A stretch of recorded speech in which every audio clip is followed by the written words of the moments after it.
آج ٹھیک ہے ہمارا اسلام کہہ رہا ہے کہ نیک عمل کرو گے تو جنت میں جاؤ گے، برے اعمال کرو گے تو جہنم میں جاؤ گے، تو اس میں آپتی آپ کو کیا ہے؟ اس میں آپ کو کیا پریشانی ہے؟ آپ کہتے ہیں کہ نیک عمل کرو گے تو اچھا انسان بن جاؤ گے، برے اعمال کرو گے تو کتا بنا دیے جاؤ گے، سور بنا دیے جاؤ گے، بندر بنا دیے جاؤ گے، بچھو بنا دیے جاؤ گے، کیڑے مکوڑے بنا دیے جاؤ گے۔ ہم تو اس پر آپتی نہیں جتاتے ہیں، تو آپ آپتی کو جتاتے ہو۔ لیکن مسلمانوں، ہماری یہ بدعمالی ہے کہ ہماری بدعمالی کی وجہ سے آج دوسرے ہمیں اپنی عبادت کرنے سے روکنا چاہتے ہیں۔ تو بہرحال میں یہ کہہ رہا تھا کہ نجم الدین ایوب نے کہا کہ استاد محترم شادی کروں گا تو میں اسی لڑکی سے، چاہے بھلے غریب ہے، دوسرے خاندان کی ہے، دوسرے برادری کی ہے، لیکن ہے تو مسلمان، میں اس سے شادی کروں گا۔ بہرحال شادی ہو گئی، اور شادی ہونے کے بعد برکت دیکھو، نیت کی برکت دیکھو مسلمانوں۔ کیا کہا تھا نجم الدین ایوب نے کہ من اخلص للہ النیہ رزقہ اللہ، جو اللہ کے لیے نیت کو خالص کرے گا اللہ اس کو وہ چیز دے دے گا۔ تو دیا کہ نہیں دیا؟ سنو، جب شادی ہو گئی، شادی سے بچہ پیدا جو ہوا، وہ بچہ کون بچہ ہے؟ وہ سپہ سالار اعظم بنا، اور پوری دنیا، مسلمان ہی نہیں، پوری دنیا عیسائیت، پوری دنیا یہودیت، پوری دنیا کے لوگ جانتے ہیں کہ اسے سلطان صلاح الدین ایوبی رحمت اللہ علیہ کہا جاتا ہے۔ سلطان صلاح الدین ایوبی رحمت اللہ علیہ اس جوڑے سے پیدا ہوئے۔ تو مسلمانوں، نیت میں بڑی برکت ہوتی ہے، اگر ہم نیت خالص رکھیں تو اس میں برکت ہوگی۔ تو بہرحال میں نے یہ چیز ذکر کر دی۔ میں نے آج کے اس جلسے میں جو آیت کریمہ پڑھی ہے، آیت کریمہ کا معنی مفہوم تو بہت زیادہ ہو جائے گا، ٹائم اتنا نہیں ہے، لیکن میں مختصر آپ حضرات کے سامنے کچھ بیان کروں گا۔ ممکن ہے کہ اللہ تبارک و تعالی ہمیں اور آپ سب کو اس سے فائدہ پہنچائے۔ اللہ رب العالمین نے فرمایا للہ ملک السماوات والارض، اللہ ہی کے لیے آسمانوں اور زمین کی بادشاہت ہے۔ کیا سمجھے آپ؟ اللہ ہی مالک ہے۔ للہ ملک السماوات والارض، اللہ ہی کے لیے آسمانوں اور زمین کی بادشاہت ہے۔ یخلق ما یشاء، اللہ جو چاہتا ہے پیدا کرتا ہے، اللہ جو چاہتا ہے پیدا کرتا ہے۔ اللہ کی چاہت میں کسی کو کوئی اعتراض ہونا نہیں چاہیے، اور نہ اعتراض سے کوئی فائدہ ہے۔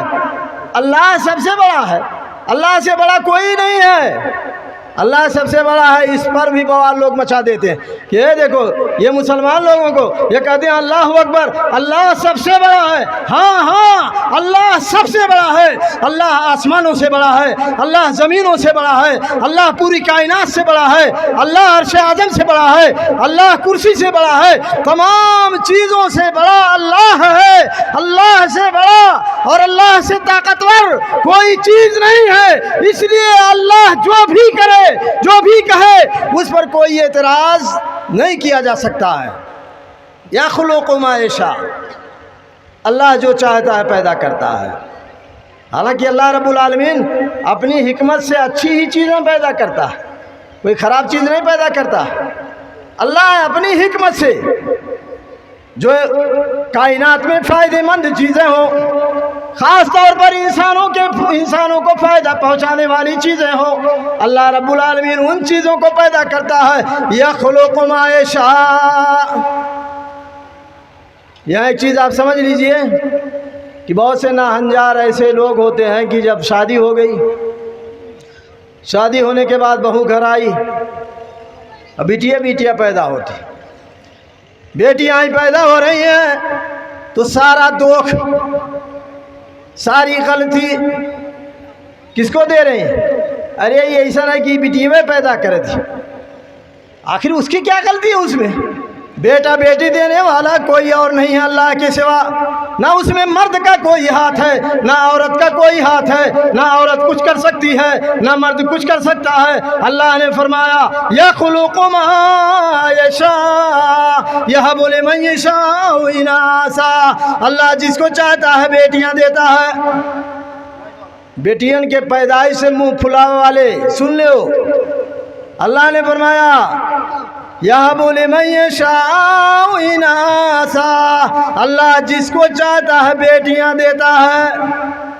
اللہ کو پتا تھا کہ دنیا والے یہ چاہتے ہیں کہ بیٹا بیٹا پیدا ہو، تو اللہ رب العالمین نے یہاں تھپڑ مار دیا، کہا تمہاری چاہت نہیں چلے گی، تمہارا چاہنا نہیں چلے گا، بلکہ اللہ کی چاہت چلے گی، اللہ کی مشیت چلے گی۔ تو اللہ رب العالمین نے پہلے بیٹیوں کا ذکر کیا، یہب لمن یشاء اناثا ویہب لمن یشاء الذکور، اور اللہ جس کو چاہتا ہے بیٹے دیتا ہے، او یزوجہم ذکرانا واناثا، اللہ جن کو چاہتا ہے بیٹے اور بیٹیاں دونوں دیتا ہے، ویجعل من یشاء عقیما، اور اللہ جن کو چاہتا ہے بانجھ بنا دیتا ہے۔ تو یہاں ایک چیز اور نوٹ کر لیجئے آپ لوگ، یہ سب کچھ اللہ کرتا ہے، بیٹا دینا بیٹی دینا، بیٹا بیٹی دونوں دینا، یا بانجھ بنا دینا کچھ نہ دینا، یہ سب اللہ کے ہاتھ میں ہے۔ اور یہاں ایک چیز نوٹ فرما لیجئے، چاہے جتنے بابا کے پاس ہماری مائیں اور بہنیں چلی جائیں، آج تو حالت یہ ہے نا، یا اگر شادی ہو گئی ہے سال 2 سال 3 سال 4 سال، اگر بچے کی پیدائش نہیں ہوئی تو یہ دوڑی ہوئی پتہ نہیں کس آستانے پر چلی جاتی ہیں، مزاروں پر چلی جاتی ہیں، درگاہوں پر چلی جاتی ہیں، باباؤں کے پاس چلی جاتی ہیں کہ فلاں بابا ہم کو کچھ دیں گے۔ حالانکہ حقیقت یہ ہے کہ کوئی بابا دائی دینے والی نہیں ہے، کوئی کچھ نہیں دے سکتا، دینے والا صرف اللہ ہے۔ یخلق ما یشاء یہب لمن یشاء اناثا ویہب لمن یشاء الذکور او یزوجہم ذکرانا واناثا۔ مسلمانوں، اللہ رب العالمین نے بیٹیوں کی پیدائش کا ذکر پہلے کیا۔ اس کا کیا مطلب آپ سمجھے؟ اس کا مطلب یہ کہ بیٹیوں کی پیدائش پہ اللہ زیادہ خوش ہوتا ہے۔ یہ بیٹیاں ہمارے لیے رحمت ہیں۔ یہ اور بات ہے کہ ہم مسلمان ہیں، یہ مسلمان ہیں جنہیں دیکھ کے شرمائے ہوں، یوں تو سید بھی ہو مرزا بھی ہو افغان بھی ہو، تم سبھی کچھ ہو بتاؤ کہ مسلمان بھی ہو۔ اے مسلمانوں، آج تمہاری یہ حالت ہو گئی ہے کہ اگر بیٹیاں پیدا ہو جاتی ہیں تو اسی وقت سے جب سے دھرتی گرتی ہے، جب سے بیٹی پیدا ہوتی ہے، باپ مخمصے میں پڑ جاتا ہے۔ باپ سوچنے لگتا ہے اللہ یہ بیٹی پیدا ہو گئی، اب میرے پاس 5 لاکھ کہاں سے آئے گا، میرے پاس 10 لاکھ کہاں سے آئے گا، میں اللہ اس بیٹی کی نیز برداری اٹھاؤں، اس کو شکشا دوں، اس کو تعلیم و تربیت سے آراستہ کروں، اور پھر اس کے جہیز کے لیے اتنا تیار کروں۔ اے اللہ کہاں سے ہو پائے گا؟ تو یہی وجہ ہے کہ آج ہم اور آپ پریشان ہو جاتے ہیں بیٹیوں کی پیدائش سے، حالانکہ ہمارے نبی جناب محمد رسول اللہ صلی اللہ علیہ وسلم نے بیٹیوں کی بڑی فضیلت بیان کی ہے۔ بیٹیوں کی فضیلت بخاری مسلم کی حدیث ہے۔ بخاری مسلم کی حدیث میں اللہ کے نبی جناب محمد رسول اللہ صلی اللہ علیہ وسلم کی چہیتی بیوی اما عائشہ صدیقہ رضی اللہ تعالیٰ عنہ بیان فرماتی ہیں۔ اما عائشہ کہتی ہیں کہ ایک عورت آئی مانگنے کے لیے، ایک سائلہ عورت آئی جو بھیک مانگ رہی تھی۔ وَمَعَهَا ابْنَتَانِ لَهَا، اس کے ساتھ اس کی 2 بیٹیاں تھیں۔ وہ عورت آئی، اما عائشہ سے کہا اما جان میں بہت دنوں سے بھوکی ہوں، میرے پاس کھانے کی کوئی چیز نہیں ہے، میری یہ 2 بیٹیاں بھی بھوکی ہیں، آپ کچھ عنایت کر دیں، کچھ دے دیں، کھانا دے دیں۔ اما عائشہ صدیقہ رضی اللہ تعالیٰ عنہ تلاشنے لگی، اپنے گھر کے اندر گئی، کس کا گھر تھا مسلمانوں؟ کسی عام انسان کا گھر نہیں تھا، وہ گھر تھا تاجدار مدینہ، سرور کائنات سید الکونین جناب محمد رسول اللہ صلی اللہ علیہ وسلم کا۔ اس گھر میں وہ گئی اور تلاش کیا، تلاش بسیار کے بعد انہیں ایک کھجور ملا، ایک کھجور، گھر بھر تلاش کیا ایک کھجور۔ آج تو مسلمانوں ہمارے گھر ایک دم غلے سے بھرے ہوئے ہیں، ہمارے گودام بھرے ہوئے ہیں، بینک بیلنس ہے، ہمارے پاس پراپرٹی ہے، جائیداد ہے، سب چیزیں میسر ہیں، لیکن اللہ کے نبی جناب محمد رسول اللہ صلی اللہ علیہ وسلم کا گھر، اس کے اندر ایک کھجور ملا۔ اما عائشہ صدیقہ رضی اللہ تعالیٰ عنہا لے کر کے کھجور آئی، ایک کھجور دے دیا اس عورت کو، اس عورت نے کھجور کے 2 ٹکڑے کیے اور کھجور کو پھاڑ کر کے ایک ٹکڑا ایک بچی کو دے دیا، دوسرا ٹکڑا دوسری بچی کو دے دیا، اور دینے کے بعد اپنا کچھ نہیں کھایا، خود نہیں کھایا، حالانکہ وہ بھی بھوکی تھی، نہیں کھائی۔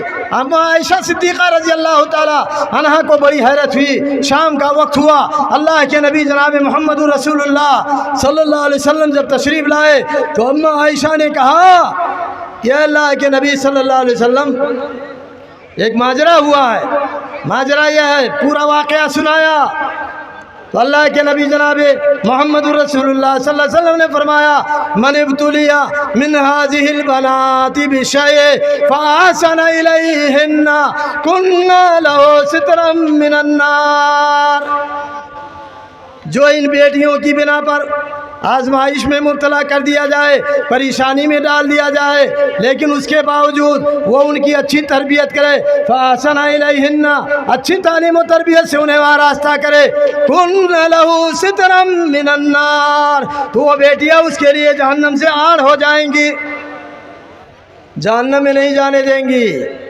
ابو جان کہاں جاتا ہو؟ پکڑ لیں گی بچیاں، جہنم میں نہیں جانا ہے، جنت میں چلیے۔ كُنَّ لَهُ سِتْرًا مِّنَ النَّارِ، تو مسلمانوں اس سے بھی بڑی کوئی فضیلت ہو سکتی ہے؟ کسی آدمی کو جنت میں داخلہ مل جائے، جہنم سے دور کر دیا جائے، تو اس سے بھی بڑی فضیلت کوئی ہو سکتی ہے؟ نہیں ہو سکتی ہے۔ فَمَن زُحْزِحَ عَنِ النَّارِ وَأُدْخِلَ الْجَنَّةَ فَقَدْ فَازَ، جو جہنم سے دور کر دیا گیا اور جنت میں اس کا داخلہ مل گیا، فقد فاز، تو وہ کامیاب ہو گیا۔ یہی اصل کامیابی ہے۔ کامیابی یہی نہیں ہے کہ آپ سیٹھ بن جاؤ، کامیابی یہ نہیں ہے کہ آپ کے پاس بیلنس ہو جائے، کامیابی یہی نہیں ہے کہ آپ کے پاس بگھے ہو جائیں، کامیابی یہ نہیں ہے کہ آپ کے پاس بہت زیادہ اولاد ہو جائیں، کامیابی یہی ہے فمن زحزح عن النار، جو جہنم سے دور کر دیا جائے، وادخل الجنہ، اور جنت میں داخل کر دیا جائے، فقد فاز، وہی کامیاب ہو گیا۔ تو مسلمانوں بیٹیوں کی یہ فضیلت ہے، اس لیے بیٹیوں کی پیدائش سے روٹھو نہیں، دل برداشتہ نہ ہو، غمگین نہ ہو، صبر کرو، اللہ رب العالمین راستے پیدا کر دے گا، اللہ ہی سب کچھ کرنے والا ہے، اللہ رب العالمین اپنی حکمت سے آپ کے لیے سبیل پیدا کرے گا۔ اس لیے بیٹیوں کی پیدائش سے ہمیشہ خوش رہو۔ اور یہ بیٹیاں، آج تو بیٹیاں بہرحال آزمائش ہو چکی ہیں، آزمائش ششمانہ کر کے کہ آج ہم مسلمانوں میں ہم نے ایسے ماحول بنا دیے، یہ جہیز ہے، یہ بارات ہے، یہ کر و فر ہے، یہ فلاں ہے، یہ فلاں ہے، ان تمام چیزوں کو لے کر کے ہم نے بیٹیوں کی شادیوں کو بہت مشکل بنا دیا۔ بیٹیاں آج بیٹھی رہ جاتی ہیں، 20 سال کی، 25 سال کی، 30 سال کی، 35 سال کی بیٹیاں ہو جاتی ہیں، شادیاں نہیں ہوتی ہیں۔ اور دوسری طرف کیا ہو رہا ہے، اور دوسرے ہمارے اہل وطن نے کیا کیا ہے، وہ سب آپ لوگوں سے مخفی نہیں ہے۔ آج مسلمان بیٹیاں بھاگ کر کے غیر مسلموں کے ساتھ جا رہی ہیں۔ ذمہ دار کون ہے؟ ذمہ دار گھر والے ہیں، ذمہ دار سماج ہے، ذمہ دار ہم ہیں، ذمہ دار علماء ہیں، ذمہ دار یہ جنتا ہے کہ آج مسلم بچیاں جو بھاگ بھاگ کر کے جا رہی ہیں، جن کی تعداد لاکھوں میں ہے، ان کا ذمہ دار آج یہ پورا سماج ہے جس نے اس سماج کے اندر آگ لگا دی ہے، جہیز کے نام پر، بارات کے نام پر، لین دین کے نام پر، منہ دکھائی کے نام پر، پتہ نہیں کتنے ناموں پر۔ جو شادی سب سے آسان چیز تھی اس کو آج اتنا مشکل بنا دیا گیا ہے کہ آج مسلمان خون کے آنسو رو رہا ہے۔ شادی یہ بہت آسان چیز ہے مسلمانوں، یہ شادی انسانی زندگی کی ایک چیز ہے، انسانی ضرورت کی ایک چیز ہے، اور انسانی ضرورت کی جتنی چیزیں ہیں سب کو اللہ رب العالمین نے بہت آسان بنا دیا ہے۔ انسانی ضرورت کے لیے پانی ضروری ہے، پانی کو اللہ رب العالمین آسانی سے دے رہا ہے۔ وَجَعَلْنَا مِنَ الْمَاءِ كُلَّ شَيْءٍ حَيٍّ، اللہ نے فرمایا کہ پانی سے ہم نے ہر چیز کو زندگی بخشی، تو پانی ایک دم فری میں اپلبدھ ہے، مل رہا ہے۔ انسانی زندگی کے لیے آکسیجن کی ضرورت ہے، آکسیجن فری میں مل رہا ہے۔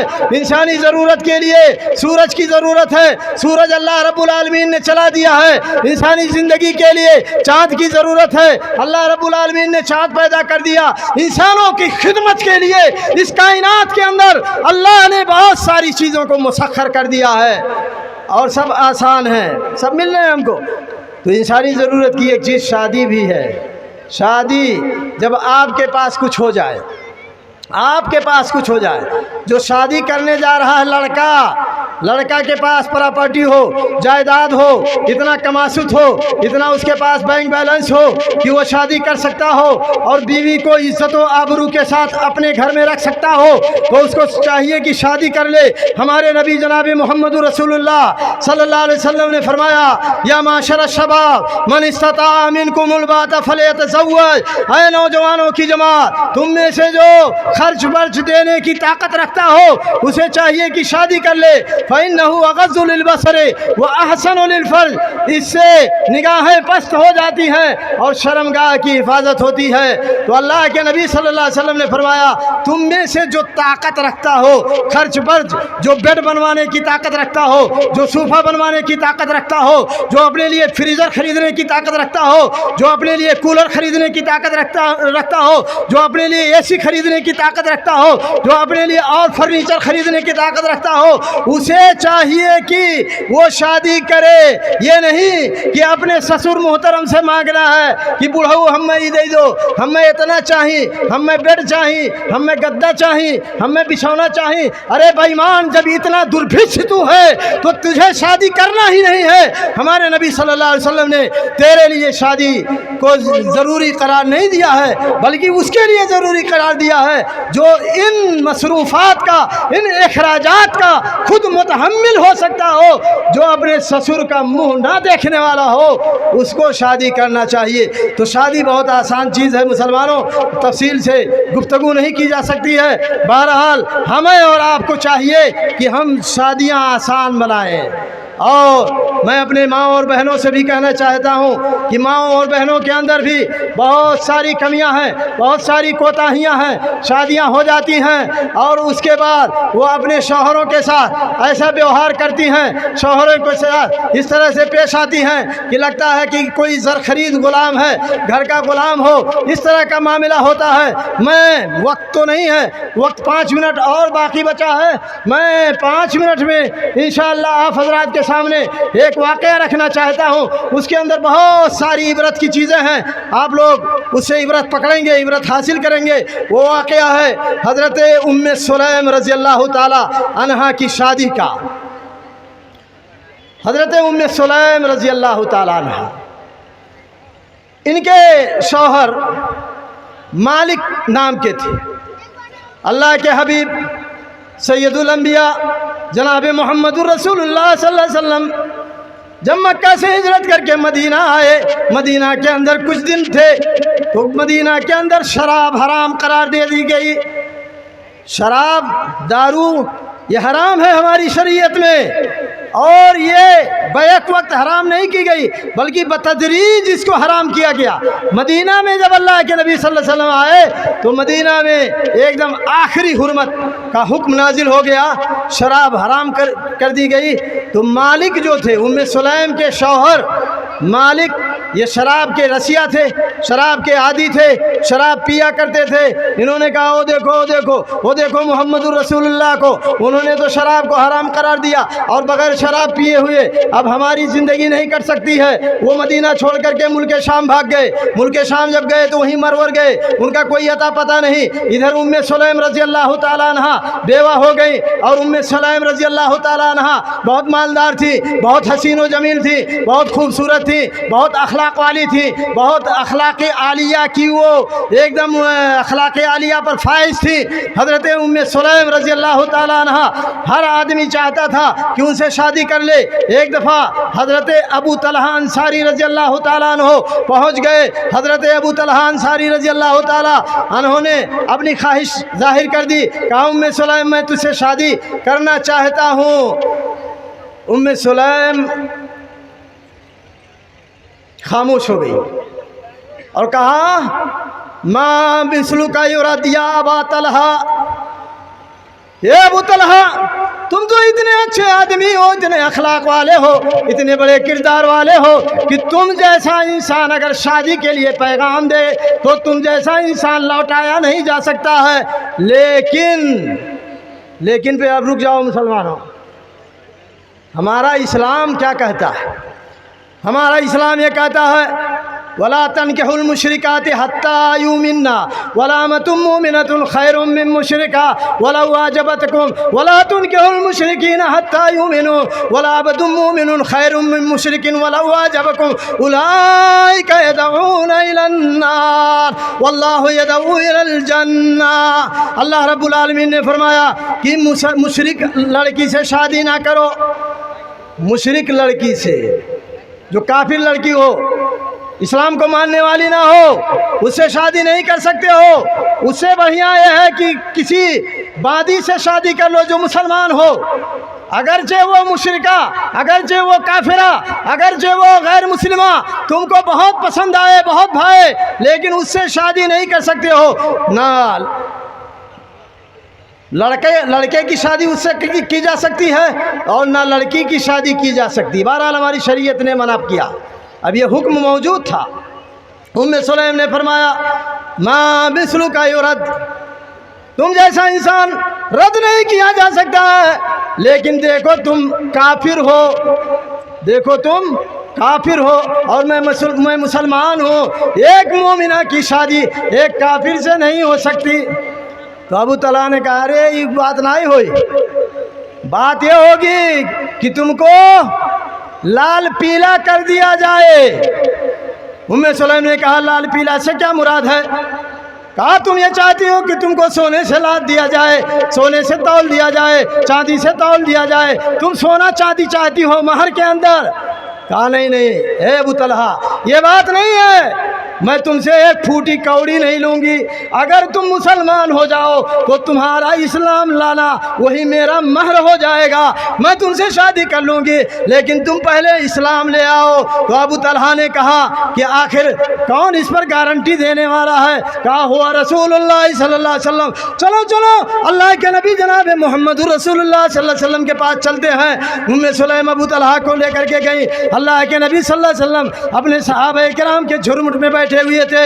اللہ کے نبی صلی اللہ علیہ وسلم نے ابو طلحہ کو آتے ہوئے دیکھا تو کہا جاکم ابو طلحہ، اے لوگ ہیں میرے ساتھیوں، دیکھو ابو طلحہ آ رہے ہیں، وغرۃ الایمان بین عینی، ایمان کی چمک میں ان کی آنکھوں میں دیکھ رہا ہوں، آنکھوں میں محسوس کر رہا ہوں۔ بہرحال ابو طلحہ گئے، کلمہ پڑھا، کلمہ پڑھ کر کے مسلمان ہو گئے۔ وہیں پر ام سلیم سے ابو طلحہ کی شادی اللہ کے نبی جناب محمد رسول اللہ صلی اللہ علیہ وسلم نے کرا دی، اور مہر میں وہی اسلام لانا مہر واقع ہوا مسلمانوں، اور کوئی چیز مہر میں نہیں دی گئی۔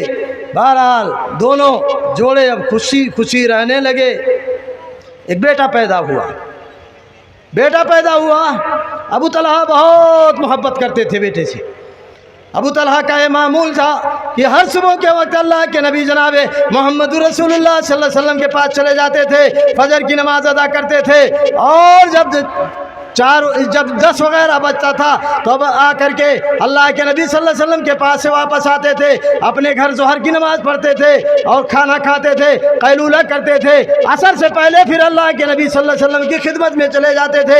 یہی معمول تھا حضرت ابو طلحہ انصاری کا۔ ابو طلحہ انصاری رضی اللہ تعالیٰ عنہ اس بیٹے سے بہت محبت کرتے تھے، بہت لاڈ کرتے تھے، بہت پیار کرتے تھے۔ وہ بیٹا بیمار ہو گیا، برابر خیریت پوچھتے رہے کہ بیٹا کیسا ہے، بیٹا کیسا ہے۔ ایک دن ایسا ہوا کہ بیٹے کا انتقال ہو گیا، بیٹا مر گیا۔ تو ام سلیم نے کہا بیٹے کی وفات کی خبر سب سے پہلے ابو طلحہ کو میں دوں گی، کسی سے کچھ نہیں بتایا۔ بیٹا مر گیا، بیٹا وفات پا گیا، بیٹے کو ایک کپڑے کے اندر لپیٹ کر کے گھر کے ایک کونے میں لے جا کر کے سلا دیا، رکھ دیا۔ شام کا جب وقت ہوا، عشاء کے بعد ابو طلحہ آتے ہیں۔ ابو طلحہ آئے، پہلے پوچھا کہ میرا بیٹا کیسا ہے؟ تو ام سلیم نے بہت استعارے سے کام لیا، کہا کہ آپ کا بیٹا اس وقت بہت زیادہ سکون میں ہے، اور میں یہ امید کرتی ہوں ارجو انہو قد استراح، مجھے امید ہے کہ وہ آرام فرما رہا ہے، وہ آرام فرما گیا۔ ابو طلحہ سمجھ نہیں پائے اور یہ سمجھا کہ بیٹا ٹھیک ہے، آرام سے سو رہا ہے، سونے دیا جائے۔ ام سلیم رضی اللہ تعالی عنہ لائی، ابو طلحہ کے سامنے کھانا پیش کیا، کھانا بھی دیا۔ ابو طلحہ کے اور ساتھی آئے تھے، سب کو کھلایا۔ کھانا کھا کر کے جب فارغ ہو گئے تو سب لوگ گھر چلے گئے، ابو طلحہ باقی بچے۔ ابو طلحہ گئے بستر پر لیٹ گئے، ام سلیم گئی اور گھر کے اندر اپنا بناؤ سنگار کیا۔ اللہ اکبر! آج میری مائیں اور بہنیں کہیں گی وہ کیسی عورت تھی؟ وہی تو عورت تھی، وہی اسلامی عورت تھی، اسی کا عقیدہ پختہ تھا، وہی دیندار تھی، وہی اللہ والی خاتون تھی۔ وہ یہ نہیں چاہتی تھی کہ آدھی رات کو شوہر سے ایسی بات کہہ دی جائے کہ شوہر کی نیند پوری رات کے لیے برباد ہو جائے۔ وہ نہیں یہ چاہتی تھی کہ میرا شوہر بغیر کھانا کھائے سو جائے۔ وہ یہ نہیں چاہتی تھی کہ میرے شوہر کو صبح تک کوئی تکلیف ہو جائے۔ اس لیے ام سلیم نے ابو طلحہ سے سب کچھ چھپا لیا، اور جب وہ سو گئے، اپنے بستر پر لیٹ گئے، تو یہ گئی اپنا بناؤ سنگار کیا۔ سب سے ضروری ہے عورتوں کو چاہیے، عورتیں آج بازار میں جانا ہو، فنکشن میں جانا ہو، جلسے میں جانا ہو تو کریم ہے، پاؤڈر ہے، غازہ ہے، فلاں چیز ہے، تمام یہ ایک دم خوبصورت بن کر کے ایسے فنکشنوں میں آئیں گی، اور جب شوہر کے سامنے پیش ہونا ہو تو ویسے ایک دم لگے گا کہ نہائی بھی نہیں کی ہے ایک ہفتہ، ایسے رہیں گی۔ ایسا نہیں رہنا چاہیے۔ شوہر کے سامنے بناؤ سنگار کر کے آپ پیش ہوئیے، اپنے آپ کو پیش کیجیے۔ تو ام سلیم گئی اور بنی سوری اور گئی، ابو طلحہ کی خدمت کیا۔ ابو طلحہ نے خوشبو محسوس کیا اور وہ سمبند ہو گیا، وہ کام ہو گیا جو ایک میاں بیوی کے درمیان ہوتا ہے۔ جب تیسرا پہر ہوا، رات کا تیسرا پہر، ام سلیم اٹھی اور کہا اے میرے شوہر نامدار ابو طلحہ، اگر یہ بتاؤ کہ اگر کوئی شخص کوئی چیز عاریتاً کسی کے پاس رکھ دے لیکن پھر بعد میں اس چیز کو مانگے تو جس کے پاس وہ عاریتاً چیز رکھی ہوئی ہے کیا اس کو کوئی تکلیف ہونا چاہیے؟ کہا نہیں نہیں، وہ تو اس کی امانت تھی، وہ مانگ رہا ہے تو اس میں تکلیف کی بات کیا ہے؟ تو کہا اے میرے شوہر نامدار، میرا بچہ اللہ رب العالمین نے ہمیں عاریتاً دیا تھا، میرا بچہ وفات پا چکا ہے، اللہ رب العالمین نے اپنی امانت کو واپس لے لیا ہے۔ ابو طلحہ رضی اللہ تعالیٰ عنہ بہت ناراض ہوئے، کہا اے ام سلیم تم نے یہ کیا کر دیا؟ تم نے پہلے کیوں نہیں بتایا؟ اس طرح کا سب معاملہ ہو گیا۔ کہا اس لیے نہیں بتایا تاکہ آپ پریشان نہ ہو، آپ کو تکلیف نہ ہو۔ ابو طلحہ صبح اٹھے، نہا کر کے فوراً اللہ کے نبی صلی اللہ علیہ وسلم کی خدمت میں پہنچے۔ فجر کی نماز کے پڑھنے کے بعد اللہ کے نبی صلی اللہ علیہ وسلم سے ملے اور پورا واقعہ بیان کیا۔ تو اللہ کے نبی صلی اللہ علیہ وسلم نے دعا کیا، بارک اللہ فیکما فی غابر لیلتکما، جو